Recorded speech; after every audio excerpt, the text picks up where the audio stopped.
next area, we're going to deal with hand defenses against knife attacks.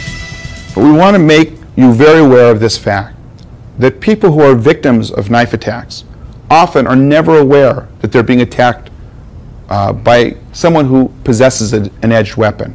They only become aware of that fact afterwards by either the nature of their injuries or the discovery of a knife at the crime scene.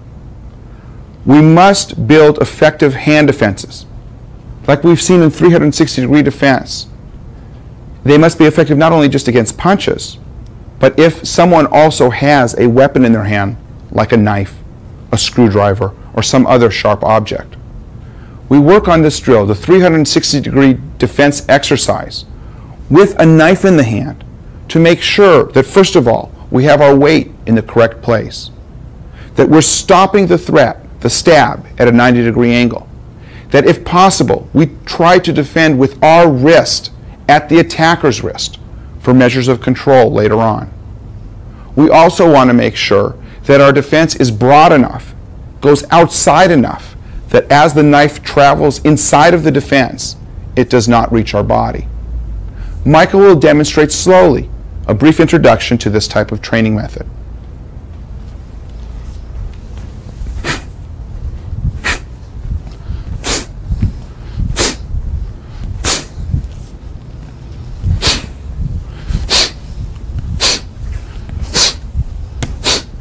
In this position, I'm making a downward type stab, first of all, to Michael's neck or clavicle hollow area. The stab is very strong, and if Michael were to make a defense with a straight arm, the stab could be redirected to another vital part of his body. It's crucial that Michael makes the defense at a 90-degree angle to stop the attack, like we've seen in 360-degree defense. They must be effective not only just against punches, but if someone also has a weapon in their hand, like a knife, a screwdriver, or some other sharp object. We work on this drill, the 360-degree defense exercise, with a knife in the hand to make sure that, first of all, we have our weight in the correct place, that we're stopping the threat, the stab, at a 90-degree angle, that if possible, we try to defend with our wrist at the attacker's wrist for measures of control later on. We also want to make sure that our defense is broad enough, goes outside enough, that as the knife travels inside of the defense, it does not reach our body. Michael will demonstrate slowly a brief introduction to this type of training method.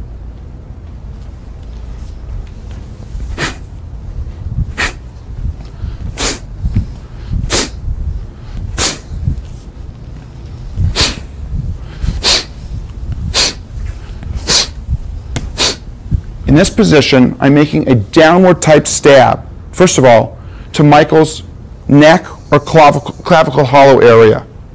The stab is very strong, and if Michael were to make a defense with a straight arm, the stab could be redirected to another vital part of his body. It's crucial that Michael makes the defense at a 90-degree angle to stop the attack without causing any sliding. Notice how far his hand is extended to keep the blade away from his body, how he puts his head and neck inside to protect from being cut. When the angle changes to more of a sideward angle to the neck, Michael goes out. He goes out so far that the blade does not come around the defense and cut his body. In a lower position, from this position, when I'm stabbing here, Michael also stops the attack at a 90-degree angle, not allowing it to slide. From this position, his straight legs keep vulnerable areas like his torso, stomach, and groin area further away from the blade of the knife. In this final position, a vertical upward stab at a very sharp angle, Michael too creates the 90-degree defense far away from his body, keeping his legs straight and the target areas away from the blade. His weight is in the defense at every place to ensure an effective and very practical defense. This exercise should be performed with the knife in both hands, so we work the full 360-degree defense range. We now view the 360-degree defense exercise against the knife at full speed.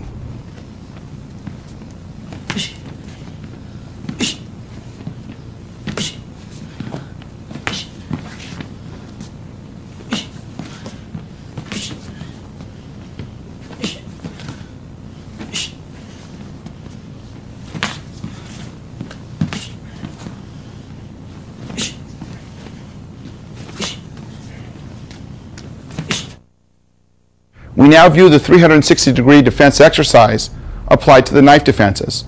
In this scenario, Michael will be both defending against the knife stab, but also offering a counterpunch to stop the second attack.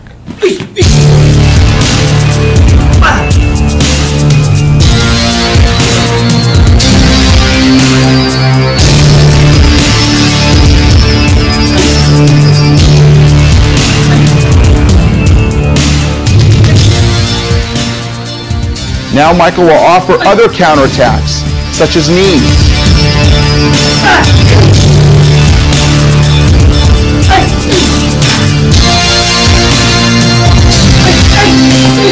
Notice the similarity between these defenses and our defenses against the vertical upward and vertical downward stabs.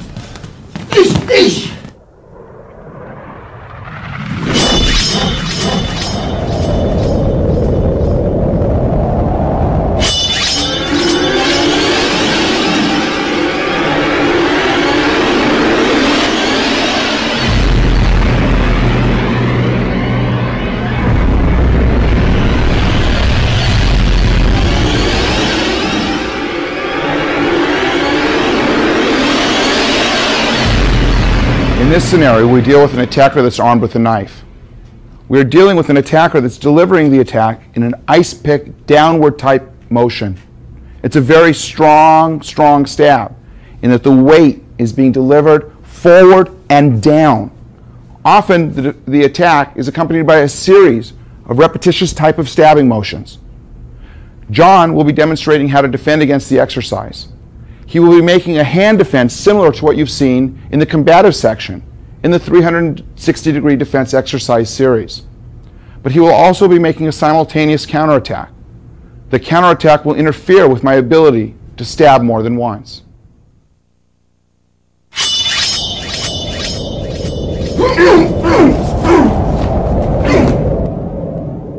In this view, we can see the defense in its stages. The attacker moves towards John, raising the knife and delivering the stab. John is defending at the wrist area of the arm holding the knife. Simultaneously, he's delivering a counterattack to the chin. He will follow up with other counterattacks, grabbing and delivering the knee. Continuing to rotate the hand up, securing the wrist area, creating leverage on the back of the hand, digging his fingers into the palm of the attacker's hands, and stripping the knife away. At this point, he can kick or offer other counterattacks or retreat. Again, the stab in the defense with the counterattack, grabbing and securing the hand holding the knife, grabbing the upper torso of the attacker. Knees delivered to the midsection, to the face, bringing the hand holding the knife up, palm up, creating leverage on the wrist, digging the fingers in, and stripping the knife away. Additional counterattacks can be given before retreating from the scene. It's important to note that this exercise can be performed in varying states of readiness. John is close to his attacker and is responding when he isn't quite ready to even notice what is happening. He's making an instinctive defense with a simultaneous counterattack. The same is viewed from 360-degree defense exercise.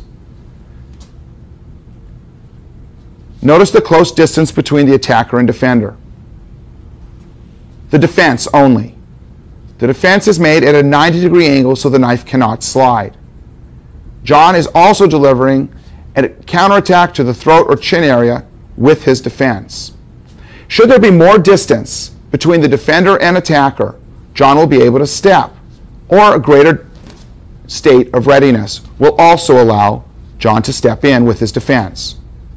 On the issue of controlling the knife hand, John makes his defense and is pushing the knife back and down to his perspective and catching the knife before it is all the way down.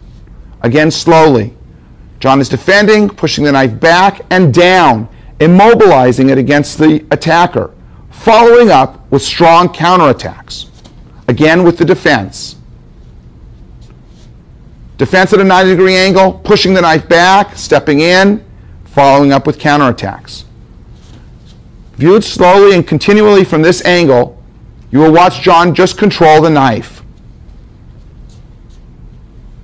Because the stabber will be pulling back to stab again, John must go in and place pressure and weight and catch the hand holding the knife as early as possible.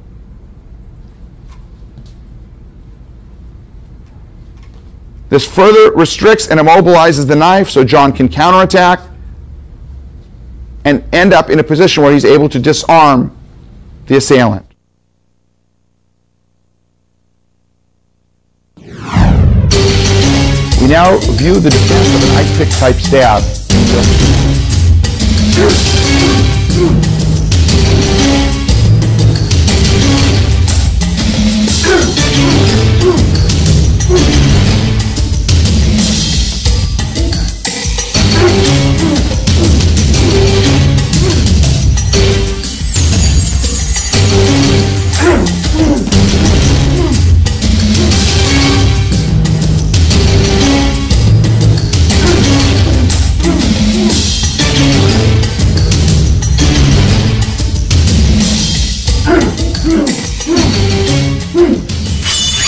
Now we break down this defense into its teaching stages.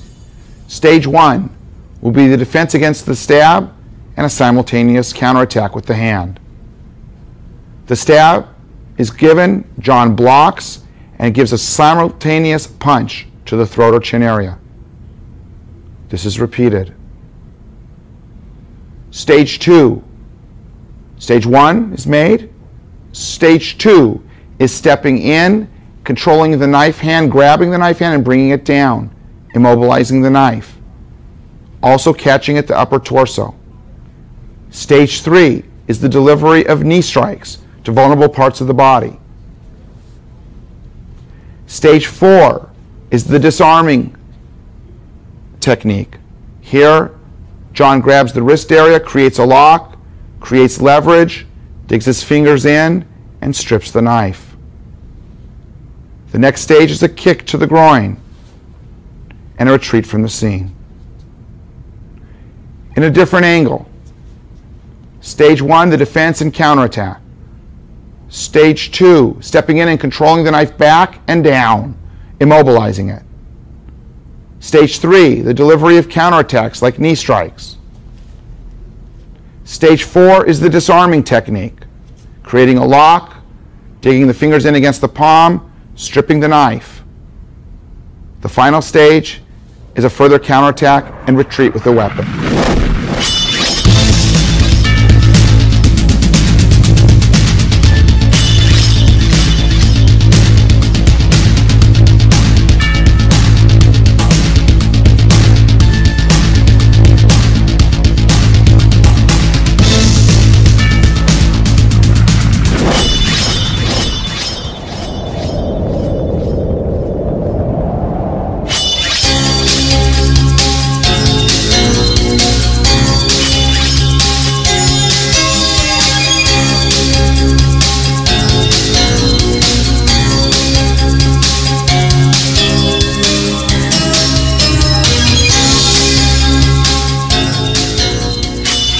A vertical upward stab is an attack that goes towards your lower section of the body, lower abdomen, going upwards and sometimes even diagonally inward.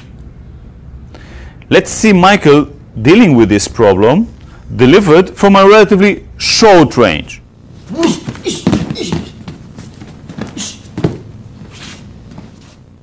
Michael takes a passive stance to simulate a non-ready position. He blocks the attack and counterattack immediately. You are meeting the attack in 90 degrees angle to eliminate any sliding of the forearm towards the body. Michael then takes a step diagonally forward and in strongly to grab the opponent's forearm.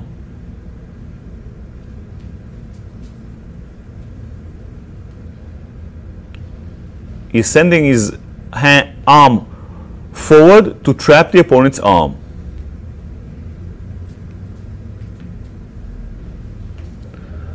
Trapping the arm like is done against a gun from the rear. You can see this in the relevant tape.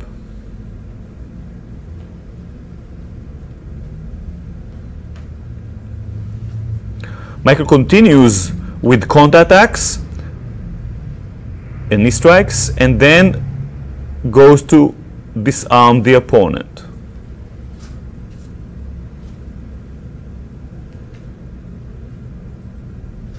Let's see this from the other angle. Defending and counterattacking, going in deep, trapping the opponent's arm, counterattacking again with the knee strikes, and disarming. And again. A 360 degrees type of defense is used. The knife is away from the body when being stopped. As you stop the attack, you are meeting the forearm of the attacker close to his wrist.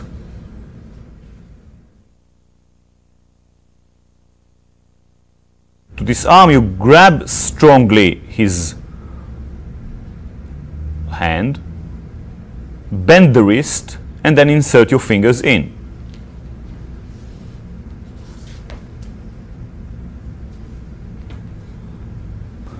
Grabbing the opponent's back of the hand in order to get out to make the disarm. You are bending the wrist strongly, and then insert your fingers in, grab the knife, and peel it away from the opponent's hand.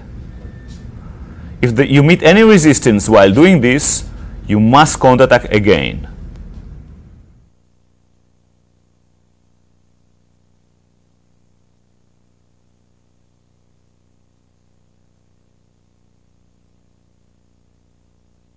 Let's see the technique in real speed.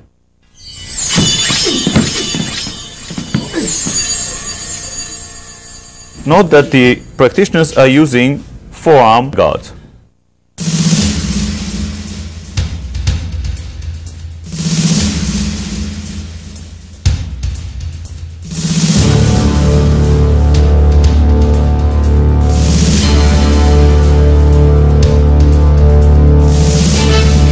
First, we are blocking and counterattacking. The counterattack can go to the opponent's chin or throat.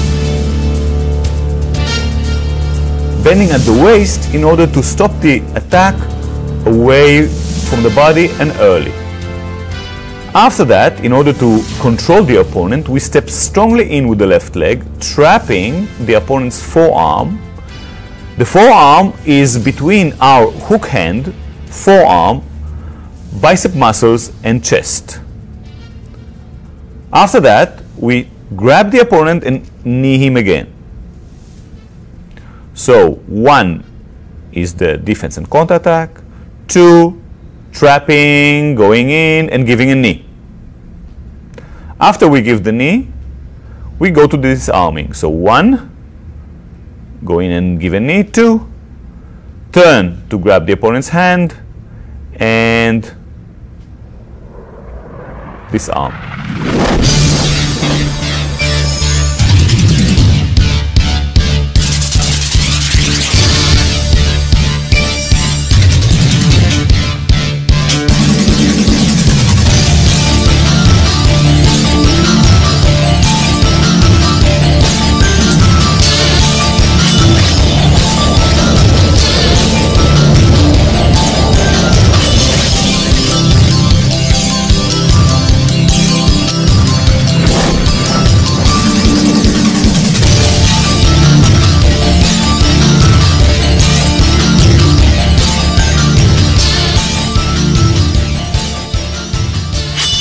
As we are dealing with an upwards stab, upwards strike with a knife, when the attacker is slightly in long range, what we call intermediate range, the defender may have the time to utilize also a body defense, not just use a hand defense.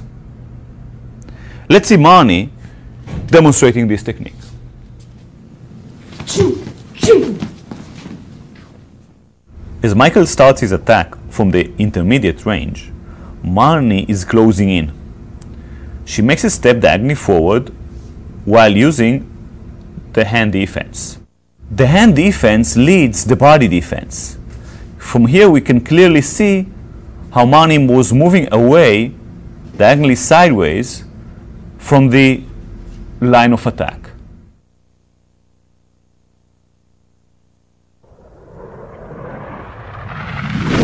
From the punch you retreat, recoil and go to the opponent's hand. Grab it firmly, switch the position of your heels and strike to the groin. As you do this, you bend the opponent's wrist strongly, then slide in and insert your fingers in. Strip the opponent's hand, take the knife away from him. Let's see this technique in a realistic, natural speed.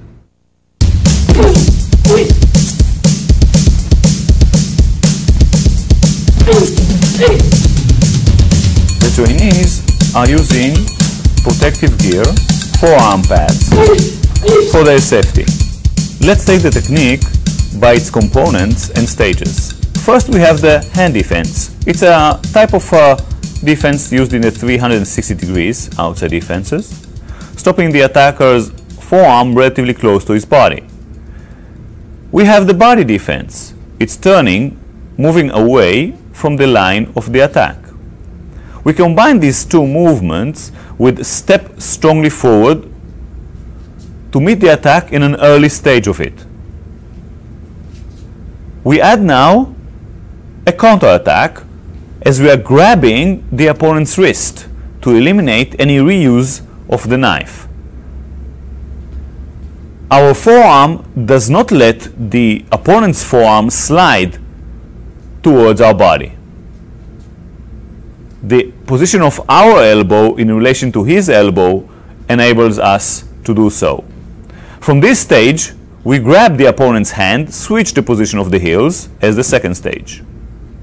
And again, first stage, defense and counter-attack. Second stage, grab, switch position of the heels and kick. The third stage will be the disarming.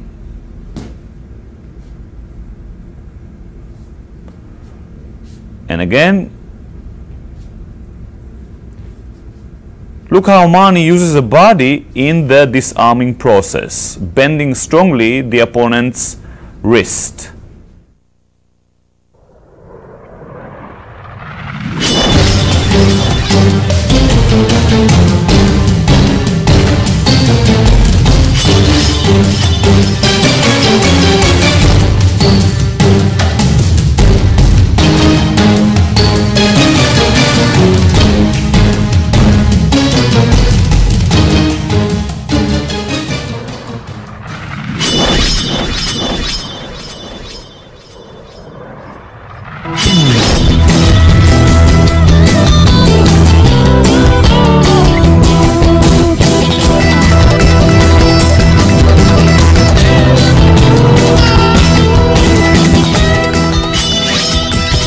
We now deal with a straight stab attack that's being offered at an intermediate distance. Marnie will defend. We now view this defense from various angles and at a relatively slow rate of speed. First, just the defense itself. Marnie is making the defense, the counterattack, securing the hand that's holding the knife, and then stripping the knife away. If we look just at the defense itself, you see that Marnie is making an inside defense similar to inside defenses against a right punch. She is defending at the back of the knife hand, causing the earliest possible redirection of the line of attack. As she is doing that, she is rotating her hand sharply inward in a chopping-like motion to cause a sharp defensive action, redirection of the line of attack. She slides up the arm and traps the arm so that it cannot stab again. Her elbow is lower than the stabbing arm to prevent slashing from occurring. And of course, the thing that helps us defend against second and third stabs is an immediate counterattack. This counterattack interferes with the attacker's ability to stab a second, third, or subsequent times. The punch also allows Marnie to then secure the knife hand by covering it with her opposite hand, creating a lock or leverage on the wrist, and straightening her arms and kicking to the groin sharply. Up to that point, the defense, the control, countered both in the punch and to the kicking to the groin. At that point, Marnie can strip the knife away and retreat from the scene.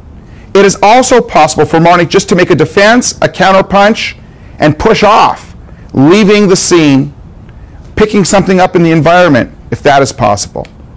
We now view this exercise from various angles.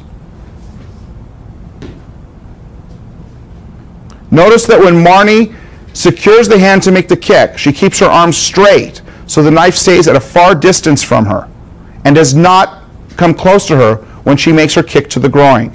The defense at the back of the hand, the kick to the groin, taking the knife and backing out.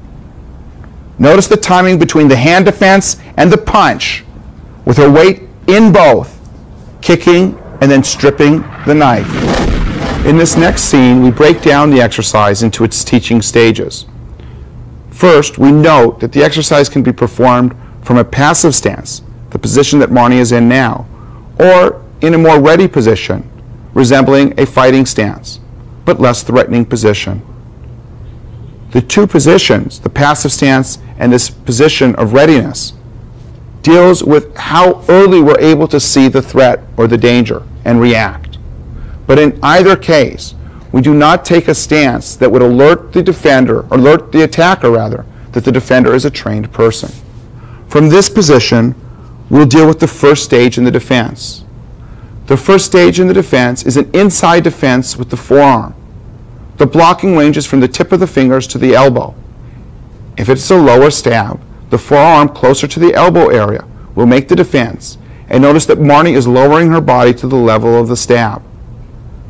When she lowers her body, the blocking range covers a greater percentage of her body for the blocking range. We assume now that the stab is being made to the chest or throat level. Notice how the forearm of the defender comes across and turns sharply inward in a chopping type of action. The defense ideally should be made at the back of the hand holding the knife, the back of the attacker's hand. This deflects the line of the attack away from the defender's body. Now we combine at stage 2 the hand defense with a sharp body defense. In other words, the body of the defender moves out of the line of the attack in conjunction with the hand defense. This combines for an overall earlier and more complete defense. Stage 3. The hand defense and the body defense with an advance and a sharp punch forward. Notice that the hand is grabbing the arm, controlling the knife hand, and the elbow remains sharply down to prevent sliding of the arm in a slashing type of movement back towards the defender. We move in because we know the attacker will recoil his stab. As Marnie goes in, defends, counterattacks, and controls the hand holding the knife, notice that her elbow remains down, preventing the knife from sliding. The next stage, stage 4, is for Marnie to make the punch, and she catches the hand with her punching hand, the hand holding the knife. She straightens the hand, creating a lock on the wrist, and makes a kick to the groin area. The double catch on the attacker's hand and the lock with the kick combine for stage 4. Notice how Marnie's arms are straight. This will keep the blade of the knife at a further distance from her body so that Marnie does not get cut by the blade. The final stage, stage 5, deals with Marnie then, after giving suitable counterattacks, stripping the knife. She creates a greater lock on the wrist, digs her fingers into the palm of the attacker's hands, creates leverage on the wrist, and removes the knife from the hand of the attacker. she's free to move or retreat from the scene.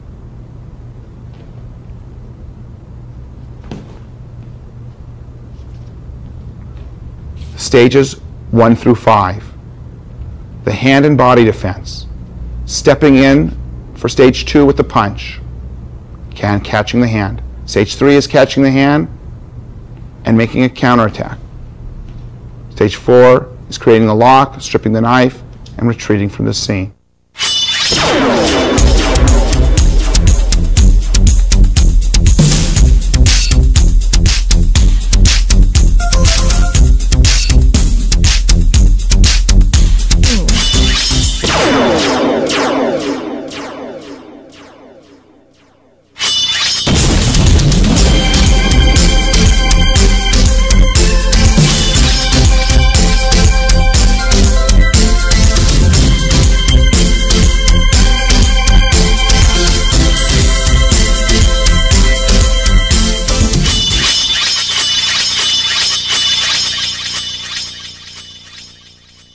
We're presenting you now with another set of problems and solutions.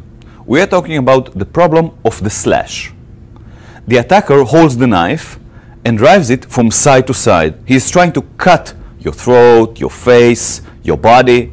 He can hold the knife and do it in various manners. What is important that his action, his movement, hand, the knife, is from side to side. Let's see with John how we are dealing with this problem. Understand again that the attacker is trying to cut from side to side this way, one slash or more than one slash. You are going to deal with it in ways that we learned in the combatives.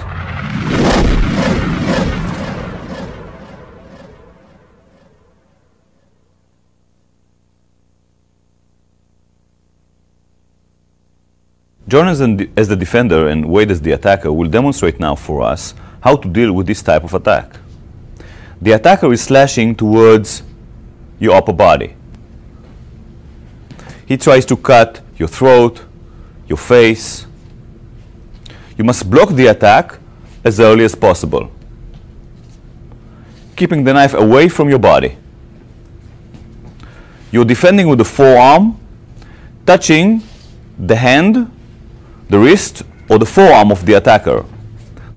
The best place to hit, to touch, and defend is the hand of the attacker. With a sharp movement, after the counterattack, you grab and deliver another counterattack. Grabbing the opponent's hand will be beneficial in order to control the knife hand, so the attacker will not be able to redirect the knife and attack with it again.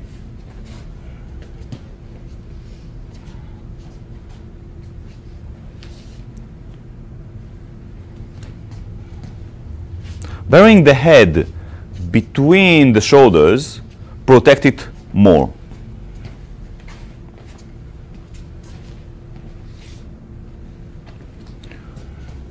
If you're being surprised, your step will be late. If you're early, you can make a step while defending.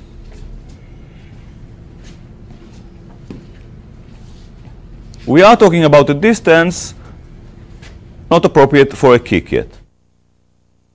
We demonstrate now the technique in natural speed.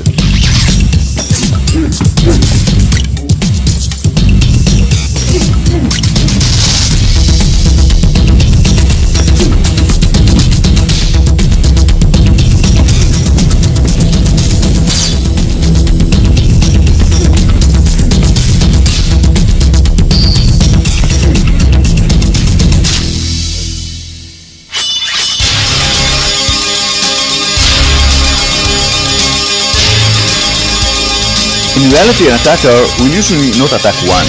He will attack with more than one attack. For instance, now against a double slash, the attacker is attacking. John is reacting not with the hand defense first, but with a body defense.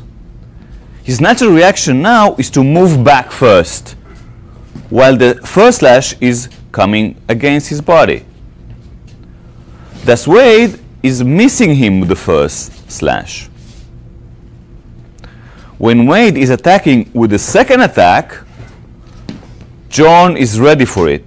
He is sending two forearms to meet the attacking arm, blocking the attacking arm in 2 points and then counter-attacking. John is blocking, grabbing, counter-attacking. We now show the technique in the natural speed.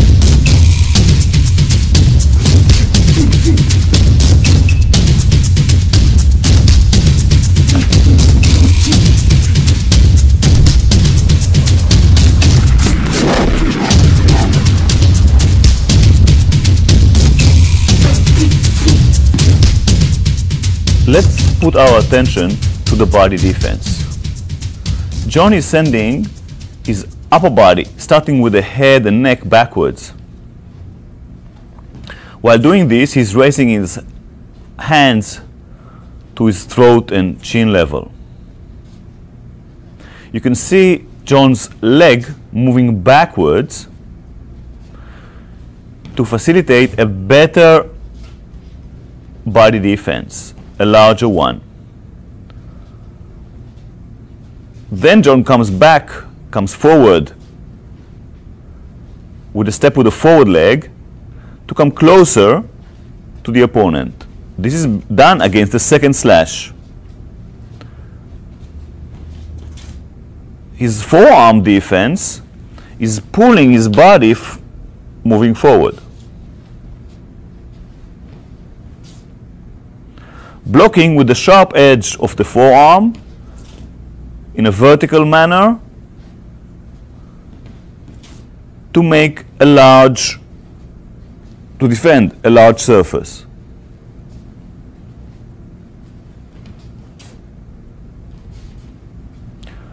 After the defense, you grab the opponent's arm and counter-attack. This being done, of course, in a sharp movement. At this point, we have to grab the opponent's hand, switch the position of the legs, and counter-attack again with a kick. Let us see this in another angle.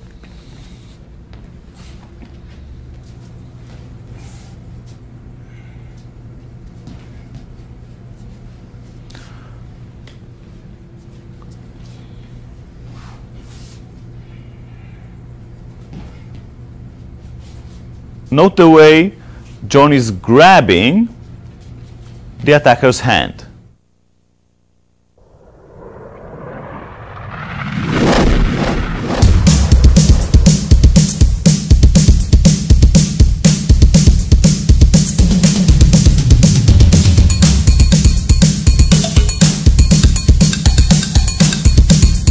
We disarm the knife as was taught in the defenses against a straight stab.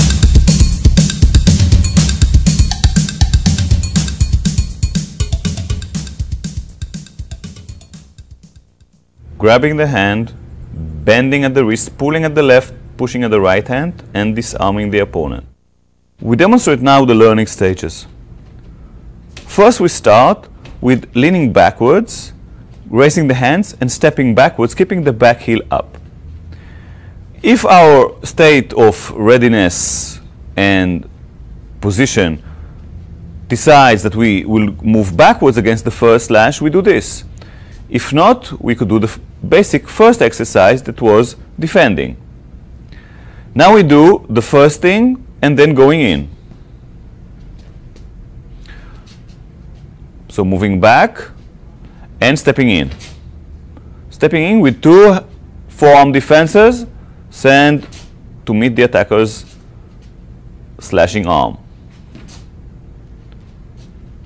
After finishing this first stage, we move to second stage, which is the counterattacks.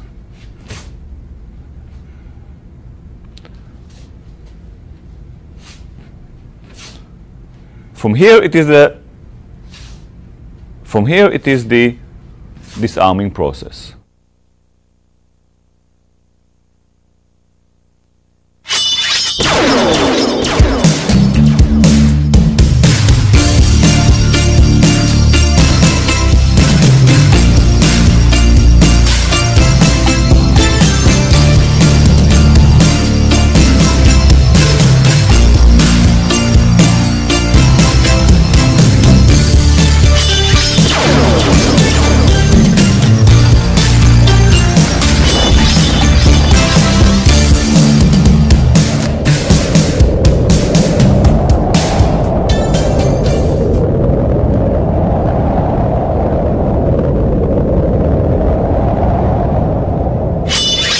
In this next scenario, we deal with an attacker that is making a vertical downward type stab. That type of stab we've been referring to as an ice pick stab. In this scenario, however, there's a great deal of distance between the defender and the attacker. Enough distance so that the defender can operate with his long-range weapons. This will be a kicking defense that Michael will demonstrate. Kicking defense is important because, again, we have the luxury of the reach of the leg that allows us to keep our vulnerable areas of the body further away from the blade of the knife.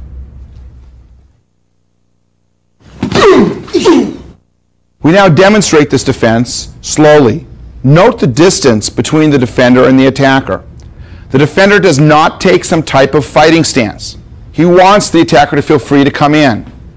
As soon as Wade begins to pull back on the knife to stab forward and step, Michael closes the distance with a bursting step forward, kicking to the groin at a 45-degree angle.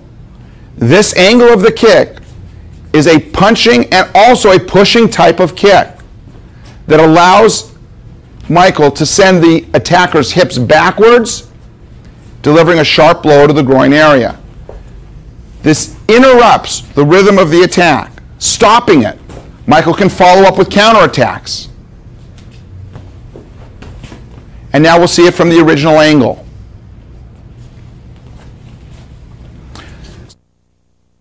As the attack comes, watch Wade is drawing the knife up to time his stabbing to the position where Michael is originally standing. Michael uses that time and that opportunity to close the distance and use his longer range weapons to kick at a 45-degree angle with the ball of the foot, with a straight leg, forcing the hips back and the body back of the attacker, interrupting the attack before the knife is thrust down upon him in his original position.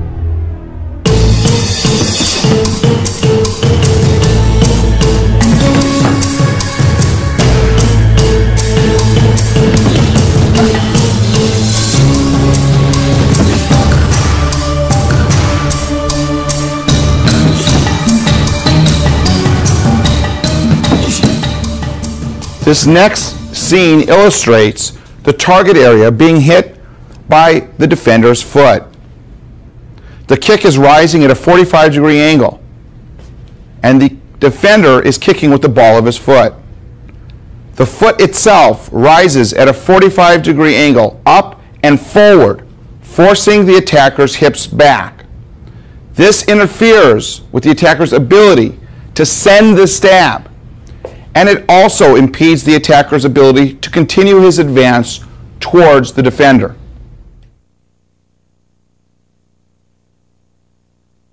In this scene, we'll examine the exercise and break the exercise down into its teaching stages.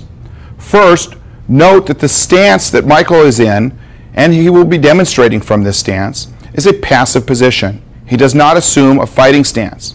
This will invite the attack, and the attacker feels free to come in to give the stab. The first stage is an advance.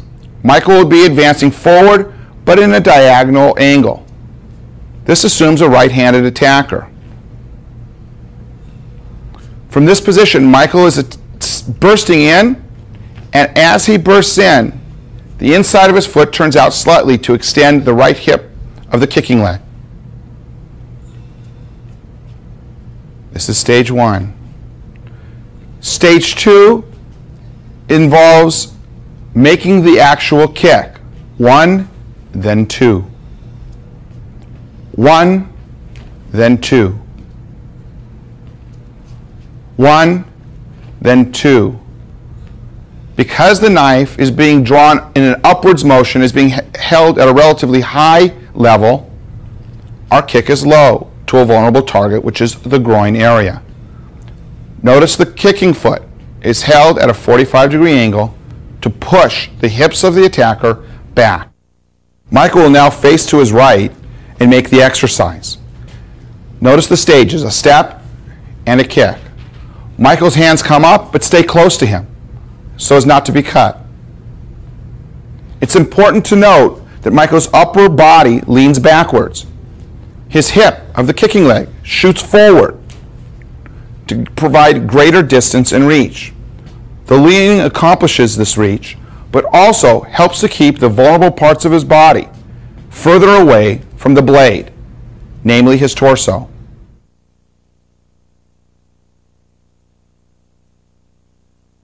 A final note on this particular exercise. It should be noted that the defender may want to move in a different direction from what we've shown. It is possible to step out with the right leg and kick with the left. The reason for this could be tactical reasons, positioning, or it could be the disbursement of weight at the time the attack is brought to the defender. If the defender's weight is in such a way that it would be appropriate to step to the right and kick with the left, it's fine to do so. One other note. From the original position, it is possible to step out with one leg and kick to a higher target area. This is especially true if the attacker tends to be leaning with his torso and the upper torso is at a closer distance than the groin area.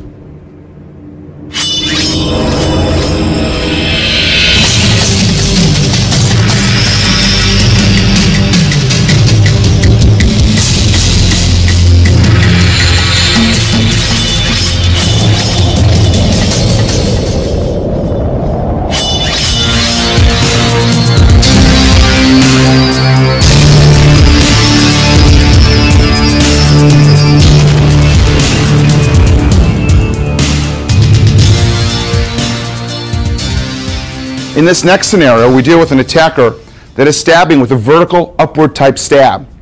What's particularly notable is that the attacker will lower his body and then raise the body with the attack to gain greater power. If the defender can make the defense when the attacker is at a greater distance, the defender will defend with a kicking type of defense, stopping the attack in its place. This will allow the defender to keep the blade of the knife further from vulnerable parts of his or her body. Michael will now demonstrate. In this view, we'll watch the attack. The defense will be performed by Michael, who will be using the reach of his leg to stop the attack when the knife is at a far distance from the body. Michael's foot is coming in an upward and going slightly out from his body, catching the attacker at either the upper torso, the solar plex area, the chin, or even the throat. Whatever is forward, the defender will be kicking. The kick is rising in the center line and will catch the target that's available.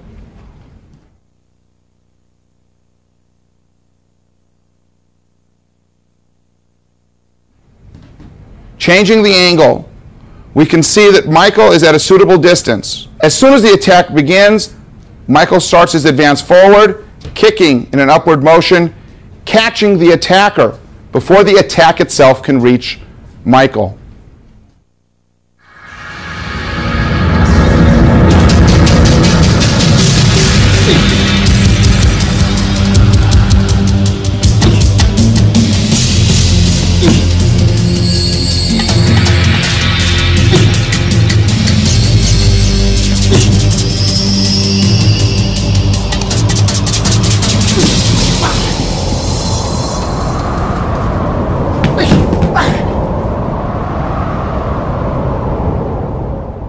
From this position, we'll break down the exercise into its teaching stages.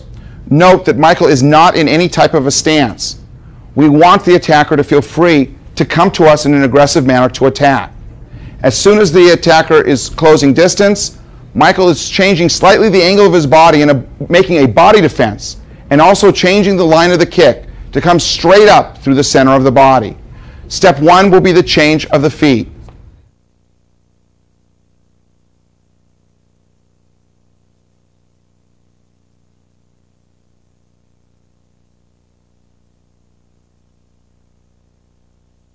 In stage 2, we add the kick itself, the body defense and the kick.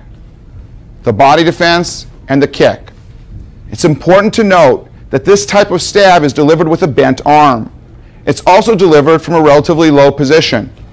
This allows Michael to kick when the knife is low to a high position target. Michael's reach in his legs will be longer than the bent arm of the attacker.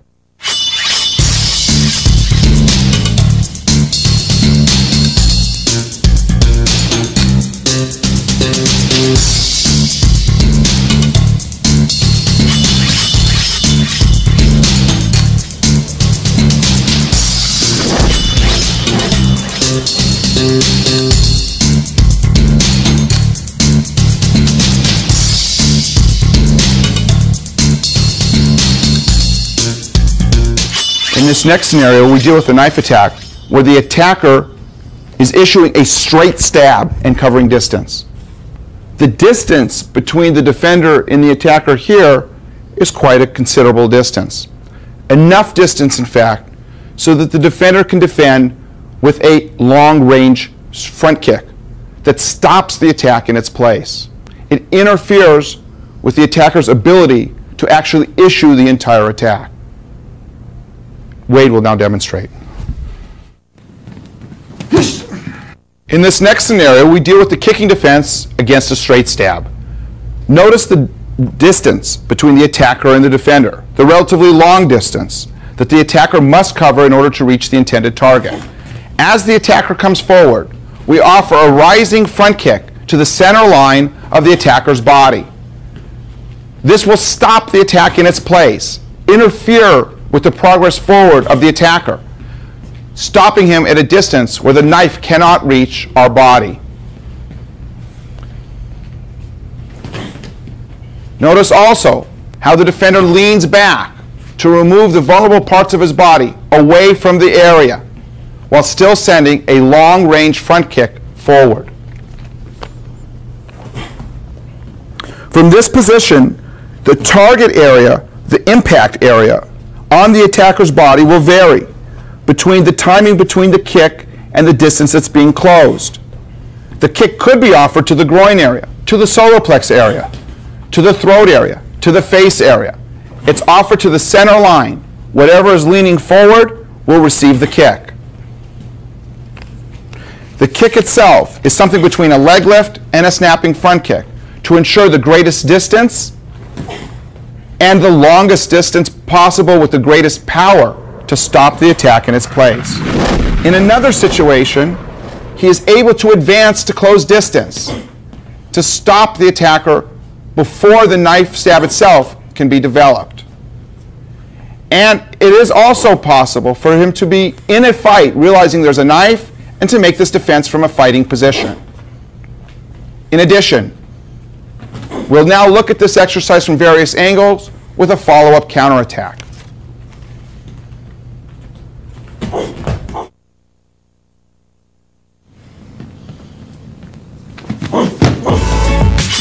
We now view